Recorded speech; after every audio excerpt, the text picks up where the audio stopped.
আমার এই ভিডিও দেখে আপনারা নিজেরাই কাজ শিখতে পারবেন এবং অবশ্যই শুরু থেকে শেষ পর্যন্ত দেখবেন। তো দেখেন যে কোডিং কত কত করতেছে এবং কোডিং 32 পর্যন্ত কোডিং করতেছে, অর্থাৎ র্যাম পাচ্ছে, তারপরে কিন্তু ডিসপ্লে দিচ্ছে না। তো এই ধরনের সমস্যা হলে আপনারা কোন আইসির কাজ করবেন, অবশ্যই শুরু থেকে ভিডিওটা দেখবেন। আপনাদের খুবই গুরুত্বপূর্ণ ভিডিও, এটি খুবই গুরুত্বপূর্ণ ভিডিও। তো প্রথমত আপনাদেরকে দেখতে হবে যে একবার টিকার করার পরেই কিন্তু হচ্ছে যে কোডিং যদি 36 এর মতো বা 32 পায় বা বুটে আসে, তখন ভাববেন যে আপনাদের কোন ধরনের সমস্যা এবং ট্রিগার হয়ে বন্ধ হয়ে যাচ্ছে, তখন আপনাদেরকে নিশ্চয়ই হতে হবে আমার আইওআইসি ফল্ট আছে। যদি আপনার আইওআইসি ফল্ট হয়ে থাকে, সেই আইওআইসি টিকে রিমুভ করবেন। তো এই যে মাদারবোর্ডটিতে আমি যে আগের আইওটি রয়েছে, এই আইওআইসি টি খুলছি, দুর্ভাগ্যবশত আমার স্থানে আমি ভিডিও রাখছিলাম, সেটা ভিডিও করা হয়নি এবং এই যে নতুন করে আমি একটা আইওআইসি লাগাচ্ছি। অবশ্যই শুরু থেকে শেষ পর্যন্ত আমাদের প্রত্যেকটা ভিডিও দেখলে আপনারা নিজেরাও কাজ শিখতে পারবেন আর আমাদেরও ভালো লাগবে এবং ভিডিওগুলো অবশ্যই শেয়ার করবেন। যারা নতুন রয়েছেন তারা অবশ্যই শেয়ার করে দিবেন, বাংলাদেশের যে কোনো প্রান্ত থেকে শেয়ার করবেন। তো আমি কি করতেছি, এই যে নতুন একটি আইসি লাগাই দিচ্ছি, অর্থাৎ রাইওটাই রিমুভ করলাম। কেননা কোডিং যখন দেখতেছেন বুটে আসতেছে, তো যেহেতু আমাদের বুট আসতেছে এবং বুটের পরে যে সরি হচ্ছে যে বিজি আসতেছে কিন্তু বুট আসতেছে না, তখন ভাবতে হবে যে না, আমার মাদারবোর্ডের আইওআইসিটির প্রবলেম রয়েছে। তো এই যে আমি আইওআইসিটি এখন তুললাম, তুলে এখন নতুন যে একটি আইওআইসি আমি লাগাই দিচ্ছি। তো বাংলাদেশের যে কোনো প্রান্ত থেকে আপনারা যারা ডেস্কটপ ল্যাপটপ মাদারবোর্ড গুলো রিপেয়ার করতে যাচ্ছেন, অবশ্যই কুরিয়ার সার্ভিসের মাধ্যমে যে কোনো প্রান্ত থেকে আপনারা কুরিয়ারের মাধ্যমে আপনারা পাঠিয়ে দিতে পারেন। আমি সমস্ত প্রকার মাদারবোর্ড গুলো রিপেয়ার করে থাকি। তো মাদারবোর্ডটি আমি লেভেলে নিচ্ছি আইসিটি, যাতে খুব সুন্দরভাবে সলারিং হয়ে থাকে এবং সুন্দরভাবে যাতে হিট পড়ে থাকে। তো চারপাশে সুন্দরভাবে হিট দিতে হবে। অনেকে আইওআইসি লাগাইতে পারেন না, প্রত্যেকটা পিন যাতে পিনের সাথে এবং না বসে যায়, এবং সেই ক্ষেত্রে আপনাদেরকে ভালো রাখতে হবে এবং আইসিটির চারপাশে ভালোভাবে হিট দিতে হবে। তো আমরা সকল ধরনের মাদারবোর্ডে যে কোনো ধরনের আইওআইসি গুলো এবং সকল আইসি গুলো আমরা কাজগুলো করে থাকি। তো যারা আপনারা দেশের যে কোনো প্রান্ত থেকে আপনারা দেখবেন যে আমরা সরাসরি একদম চিপ লেভেল এবং আইসি লেভেলের খোলা লাগা সমস্ত প্রকার ভিডিওগুলো আমরা আপনাদের মাঝে উপস্থাপনা করি। তো এর মধ্যে আপনাদেরকে বোঝাই যে বেস্ট একটি কম্পিউটার সার্ভিসিং বা মাদারবোর্ড সার্ভিসিং এর সেন্টার হলো আমাদের ল্যাব। আমরা আমি কোনো ধরনের থিওরি কাজে বিশ্বাসী না, প্র্যাকটিক্যাল কাজে বিশ্বাসী।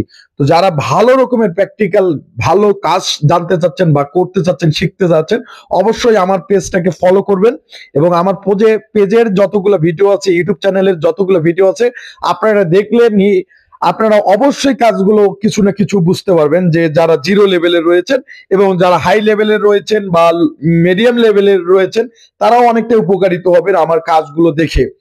তো আমরা সরাসরি যে আমরা প্রত্যেক একটাই কথা আমি বারবার বুঝে বলি যে আমরা সরাসরি কিন্তু আইসি লেভেলের কাজগুলো, আমাদের কাজগুলো আপনারা অবশ্যই ভালো লাগবে আপনাদের, এবং দেখবেন যে আমরা সরাসরি একটা আইসি তুলে এবং সুন্দরভাবে লাগিয়ে দিই এবং সুন্দরভাবে মাদারবোর্ড গুলো কাজগুলো করে থাকি। এবং কারো রকমের মতো না যে আমরা একদম আপনাদেরকে দেখাচ্ছি, থিওরি দেখাচ্ছি, স্কিমেটিক বুঝাচ্ছি, ডায়াগ্রাম বুঝাচ্ছি, কিন্তু কাজে ভাই আমি জিরো। কখনো একটা ভিডিও আমি একটা সরাসরি কাজ উপস্থাপনা করতে পারিনি। তো এই কাজগুলো আমি অনুপ্রাণিত হচ্ছে যে ইন্ডিয়ান ভিডিওগুলো দেখে, এবং আমি দেখি যে ইন্ডিয়াতে কি ধরনের কাজগুলো, ভালো রকমের কাজগুলো কিভাবে একটা টোটাল একটা মাদারবোর্ড কিভাবে সার্ভিসিং করে, সেরকমের মধ্যে আমি যতটুকু পারি আপনাদের মধ্যে চেষ্টা করে থাকি ভিডিওগুলোতে বোঝানোর জন্য। এই যে আইওআইসিটি আমি সুন্দরভাবে লাগাচ্ছি এবং সুন্দরভাবে হিট দিচ্ছি চারপাশে এবং সুন্দরভাবে আমি লাগাচ্ছি যাতে প্রত্যেকটা পিনের সাথে বসে যায়। এই ধরনের যদি একটা পিনের সাথে আরেকটা পিন লেগে থাকে, তাহলে কিন্তু মাদারবোর্ড শর্ট হয়ে যাবে এবং মেইন চিপসেরও সমস্যা হবে। অবশ্যই আইওআইসি যারা কাজ করবেন অবশ্যই সতর্কভাবে কাজগুলো করবেন, এটা আমার অনুরোধ থাকলো যারা নতুন রয়েছেন। আর অবশ্যই আমাদের প্রত্যেকটা ভিডিও যদি আপনারা দেখেন, বিশেষ করে আমরা কোনটা, আপনারা যে ডিব্যাগ কার্ড যদি ইউজ করে থাকেন এবং যে মাদারবোর্ড, যে ল্যাপটপের মাদারবোর্ডের পাওয়ার যে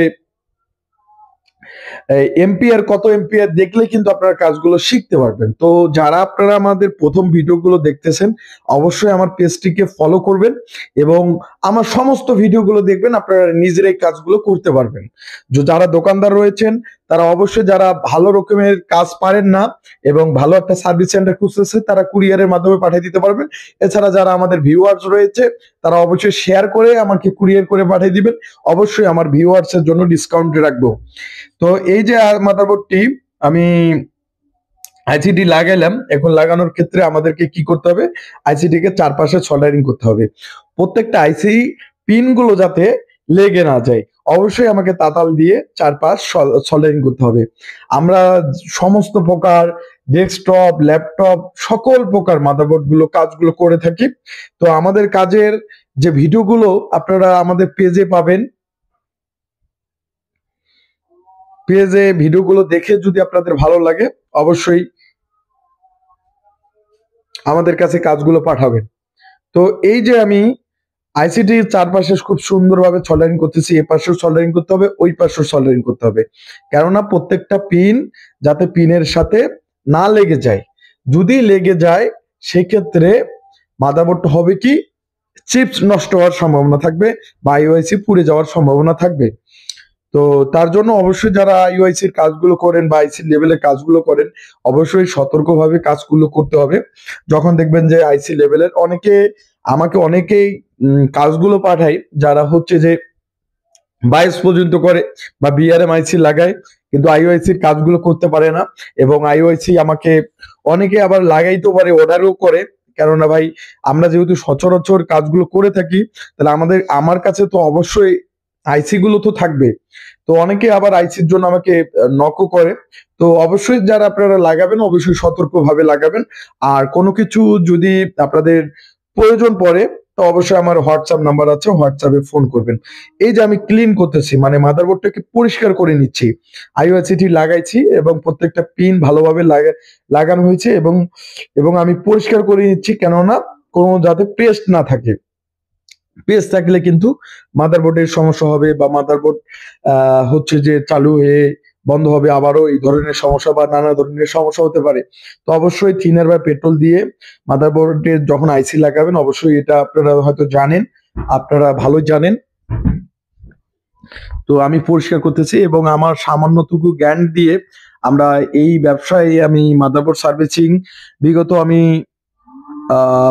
15 বছর থেকে করতেছি। মাদারবোর্ড গুলো যতটুকু আমার যে ভিডিওর মধ্যে বলানো এবং যতটুকু কাজ শেখানো আপনাদেরকে শেখাচ্ছি। আর অবশ্যই আপনারা দেখেন, প্রত্যেকটা ভিডিওই দেখেন, আর ভালো লাগে আপনারা কমেন্ট করলে আরো বেশি ভালো লাগবে। আপনাদের যে কোনো সমস্যা হলে অবশ্যই আপনারা কমেন্টে জানাবেন এবং হোয়াটসঅ্যাপ নাম্বার রয়েছে, হোয়াটসঅ্যাপে আপনারা জানাতে পারেন। তো আমি যেহেতু মাদারবোর্ডটি এই যে আইওআইসিটি যেহেতু লাগালাম, আপনাদেরকে আইওআইসিটি দেখাই যে দেখেন যে প্রত্যেকটা পিনের সাথে এরকম সুন্দরভাবে লাগাইতে হবে। তো যেহেতু আমার মাদারবোর্ডটি আইওআইসি লাগানো শেষ, এখন আমি লাগাবো হচ্ছে আমাদের এইচডিএমআই পোর্ট লাগাবো এবং ডিবাগ কার্ড লাগাবো। একটু ভিজে আছে দেখতে পাচ্ছেন, আইসিটি এইদিকে ফেসটা আছে। এখন আমি চেক করব যে আমাদের মাদারবোর্ডের আইসিটি ঠিক মতো লাগানো হয়েছে কিনা। তো অবশ্যই এবার দেখবো যে কোডিং কি রকম করে। এই যে দেখেন 7F কিন্তু চলে আসছে, অর্থাৎ 6.9 কিন্তু চলে আসছে, অর্থাৎ মাদারবোর্ড কিন্তু আমাদের ডিসপ্লে দিয়ে দিছে। আগে কিন্তু কোডিং করতে, আর যেহেতু হচ্ছে এটা হচ্ছে 11 জেনারেশনের বোর্ড, যেহেতু i5 এর একটু প্রসেসরটা যখন হিট হবে তখন কিন্তু কুলিং ফ্যান ঘুরবে। তো এই যে আমরা মাদারবোর্ডটা ওকে সম্পূর্ণ ওকে করলাম, এবি সিগন্যাল চলে আসছে। জানেন আপনারা এবি সিগন্যালেতে আপনাদের এডি সিগন্যালেতে আপনার ডিসপ্লে আসে।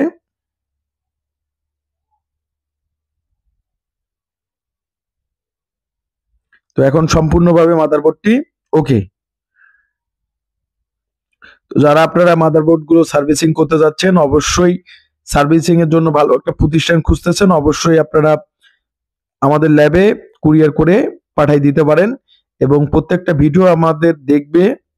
আমার প্রত্যেকটা ভিডিও দেখলে অবশ্যই আপনারা নিজেরাও কাজগুলো করতে পারবেন। আমি আবারও ক্লিয়ার করতেছি মাদারবোর্ডটা, এই যে এখন কোনো ধরনের সমস্যা নিচ্ছে না এবং কোডিং কিন্তু করতে যাচ্ছে এবং আমাদের মাদারবোর্ডটি ডিসপ্লে দিয়ে দিচ্ছে। এই যে সম্পূর্ণভাবে ওকে, অবশ্যই ভিডিওটা